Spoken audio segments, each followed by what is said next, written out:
Clear?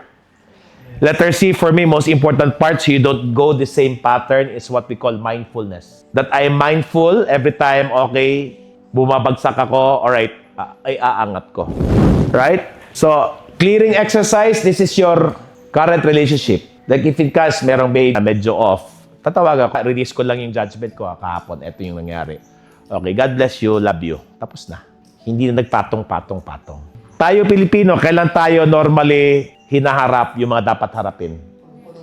Pag irreparable na. And 100% ng hiwalayan, it's not just because they don't love one another. It's because maybe there's a lot of things that they carry na said na, punong-puno na, hindi na siya ma-repair. Clear?